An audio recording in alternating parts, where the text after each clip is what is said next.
everyone. I'm Carol Ortenberg, the editor of Project NOSH.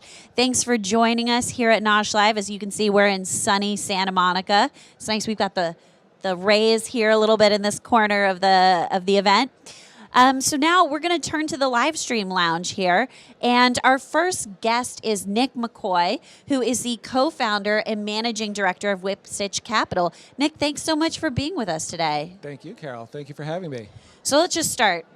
What is Whipstich and what do you do at Whipstich? Sure. So at Whipstich Capital, we work with growing brands to help them secure institutional funding so that they can grow much larger and then eventually get bought by a strategic. And we help them get bought by a strategic by, helping position them and advise them as to, where their main sale points are, when they should sell, and get them the best value, because we know lots and lots of people at the large strategics and what they're looking for. What about companies who are like, I never want to sell? Like, that's a big thing we hear right now. I'm not in it to sell. Can you still, what sort of guidance do you guys give them with investment and helping them grow? Yeah, we do. So if companies never want to sell, they generally won't take institutional funding because institutional funds have to get out. So they will try to gear themselves to be more cash flow neutral and maybe bring in debt. We have done some work in bringing in debt, but I would say the majority of branded products are eventually working to sell. Okay, great. From what I've seen. Well, speaking of sales, it's been a busy week. Deep River was just acquired earlier this week, and Kind Bars sold a minority stake to Mars. What is going on right now? Why are we seeing such a deal uptick this week? So I think both of those are examples of really progressive snacking companies, and snacking is really, really in right now. I mean, people are snacking more, they're snacking healthier, and they're looking for, new things like proteins in different forms, to do that. So, I think in both of these cases, there are large strategics that have kind of legacy brands, which may be slowly shrinking over time as people explore more in different snacks.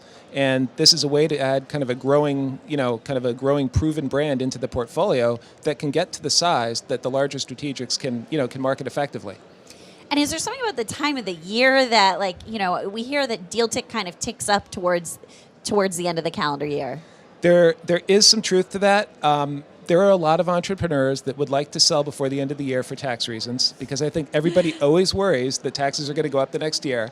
And I just think there's also a focus on getting deals done before the end of the year because, a lot of vacations are taken and things, and it's sometimes harder to market during the holidays, but everybody will focus on getting something closed.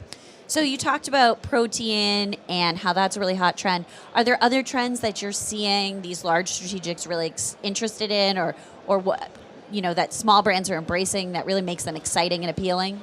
I think permanently the idea that finding new white space or new areas where people are going to be looking for product. I mean, probiotics and gut health is a great example. A few years ago, it was GT Dave and kombucha, and now there's many, many very rapidly growing kombucha companies.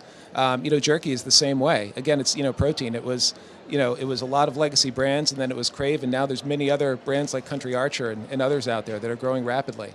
So I think the idea that there's a white space and there can be more than one brand and niches within that as it expands is a continuing trend in many categories. I think that's a really important point. So, we sometimes hear, jerky's so crowded.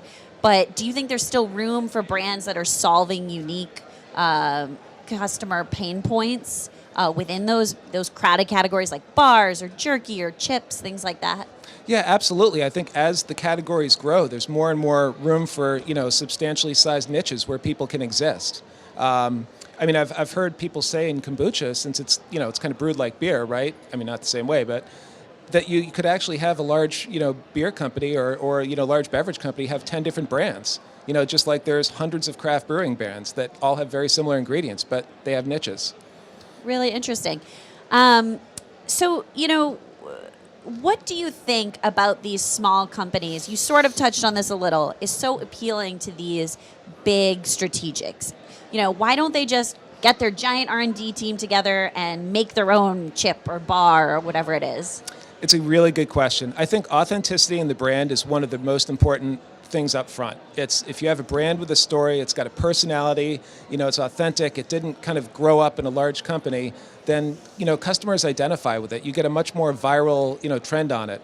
The large corporations can also pick out the successful brands, and they know what to look for and when to jump on them in their categories when they know they're going to get be able to get big enough for them.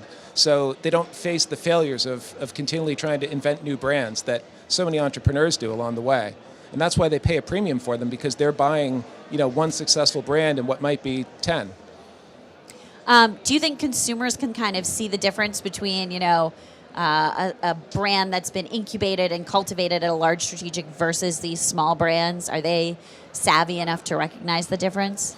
I think it really depends on the brand. And I think a great exception is LifeWater by Pepsi. I have to call that out. It's one of the most innovative, authentic brands that has been put out there by a large company. It's got the art on the bottle, it changes, there's a great, real story behind it. And water is a fairly commodity product. So I think in some cases, big corporations can do a great job, but I think consumers can really identify with an authentic story.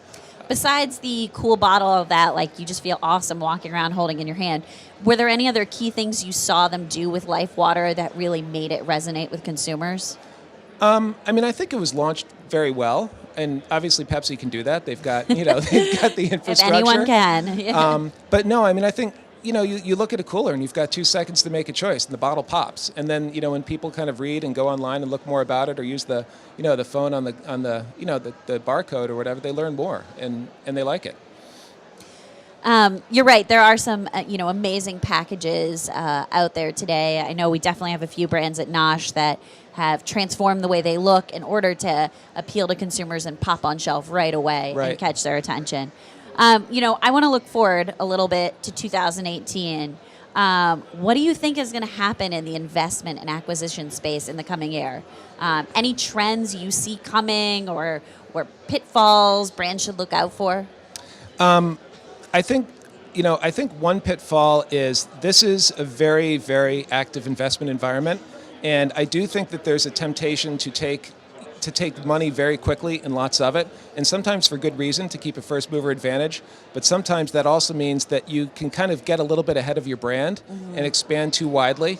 For snacking companies, that might mean that before you even start to get pull through, you're already at a 50% conventional ACV.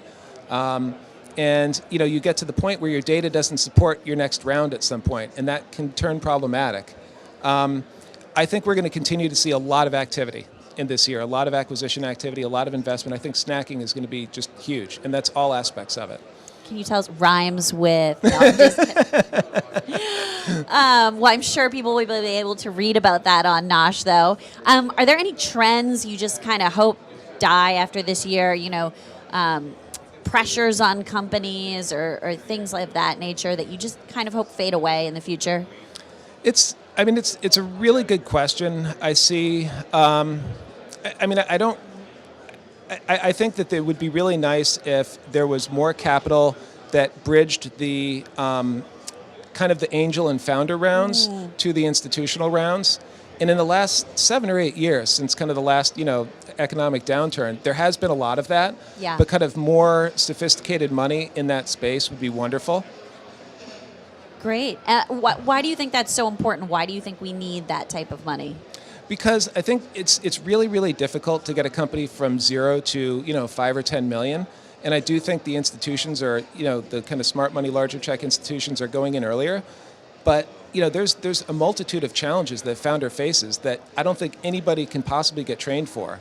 Going into it. It's really hard. Though coming to NOSH does help a bit. Coming to NOSH gets you 99% of the way there. There we go. One thing we do hear in terms of trends is that there's just too much capital right now, and that this is a bubble, it's unsustainable, valuations are at these crazy highs. What's your take on that? My take is you can say that there's a lot of capital, but there's also been a lot more M&A. And at the end of the day, the capital's looking for a return. And if the trend in M&A is growth, if there's more return being given, it justifies more capital coming in. And you look at the fundamentals of the companies that the capital's going into, and there is real growth. This is not, money chasing, losing companies. There's real growth in so many different categories in unexpected areas. Well, I'm sure all that capital is going to keep everyone busy at Whipstich. It was so great to have you on the live stream today, and thanks so much for joining us. Thank you for having me here at NOSH. This is great. Awesome. Enjoy the rest of the conference. I will. You too. Thanks.